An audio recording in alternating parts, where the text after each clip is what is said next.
yaitu boleh dibaca panjang, 1 alif, 2 alif, atau 3 alif.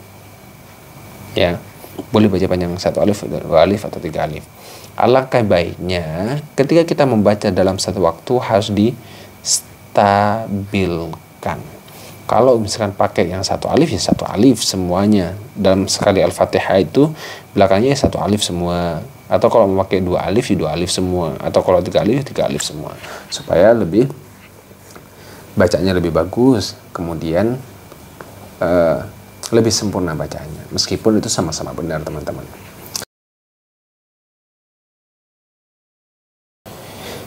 Assalamualaikum warahmatullahi taala wabarakatuh. Kembali lagi di El Ghifari Channel. Kali ini kita akan membahas lebih detail, mengurai lebih detail hukum-hukum yang terkandung pada surah Al-Fatihah ayat yang keempat ini. Baik bagaimana cara membacanya yang sesuai dengan kaidah ilmu tajwid, maupun pembahasan detail terkait dengan hukum tajwidnya, makharijul hurufnya, sifatul hurufnya, dan lain sebagainya. Jadi seperti apa sih bacaan yang benar saat membaca pada ayat ini? Maliki yaumiddin, Maliki yaumiddin.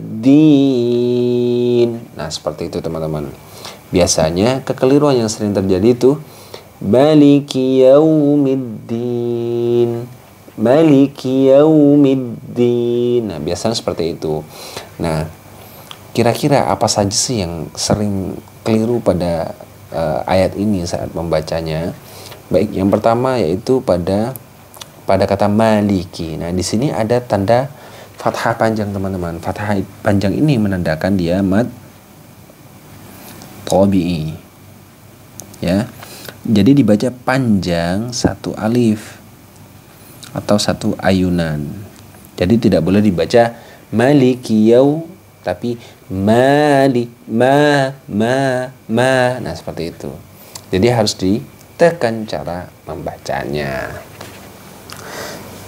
Itu yang perlu diperhatikan yang pertama. Kemudian yaumi, pada kata yaumi. Yaumi ini tidak boleh dibaca panjang. Itu tidak boleh. Yaumid. Nah, itu terlalu ditahan, itu tidak boleh. Jadi maliki yaumiddin, yaumiddin. Hanya dimasukkan saja yau gitu. Yau. Tidak boleh yaumiddin. Nah, itu tidak boleh. Jadi harus dibaca pendek. Harus dibaca pendek gitu. Nggak boleh di yau. Itu kurang tepat. Biasanya kesalahannya seperti itu ketika ngikuti nada. Biasanya.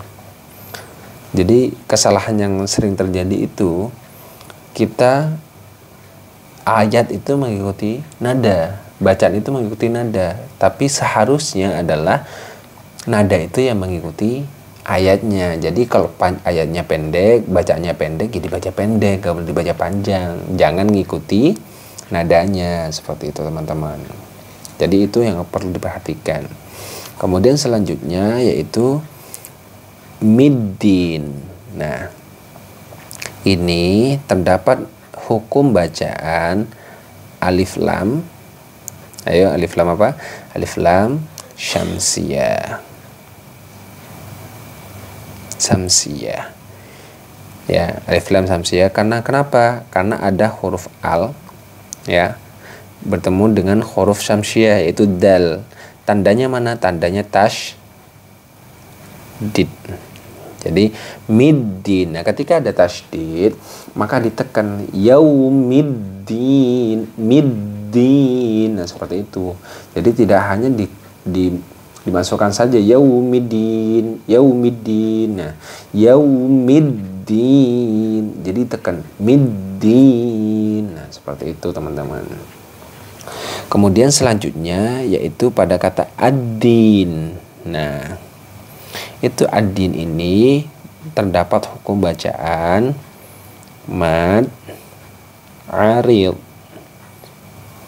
lis sukun. Mad aridil sukun itu apa? Yaitu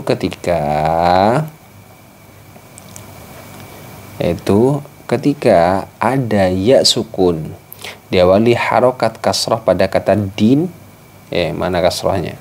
Kasrohnya nih harokat kasroh, kemudian bertemu dengan huruf hidupnya yaitu nun berharokat kasroh, kemudian dibaca wakof. Itu syaratnya. Jadi ada ya sukun diawali harokat kasroh, atau waw sukun diawali harokat dhamma, atau fathah, alif diawali harokat fathah, bertemu dengan huruf hidup, ya, kemudian dibaca wakof. Nah, itu disebut dengan mad aridil sukun. Cara membacanya itu boleh dibaca panjang, 1 alif, 2 alif, atau 3 alif. Ya, boleh baca panjang 1 alif, 2 alif, atau 3 alif. Alangkah baiknya ketika kita membaca dalam satu waktu harus distabilkan. Kalau misalkan pakai yang 1 alif, ya 1 alif semuanya. Dalam sekali Al-Fatihah itu belakangnya 1 alif semua. Atau kalau memakai 2 alif, ya 2 alif semua. Atau kalau 3 alif, 3 alif semua. Supaya lebih bacanya lebih bagus. Kemudian lebih sempurna bacanya. Meskipun itu sama-sama benar, teman-teman. Jadi cara membacanya seperti itu. Jadi praktek melafalkan mad aridil sukun itu, ini kan ada huruf hidup di sininya ya.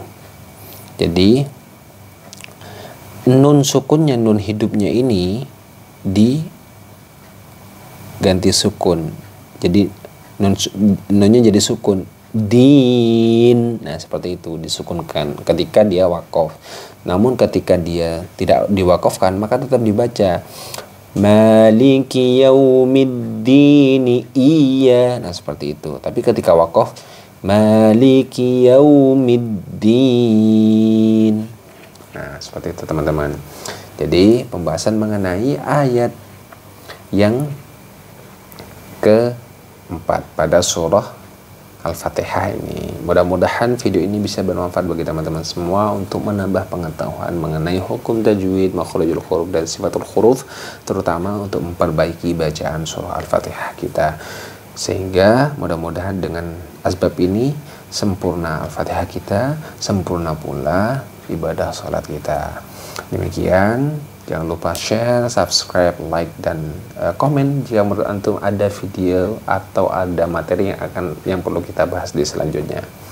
Demikian, kurang lebihnya saya mohon maaf. Assalamualaikum warahmatullahi taala wabarakatuh.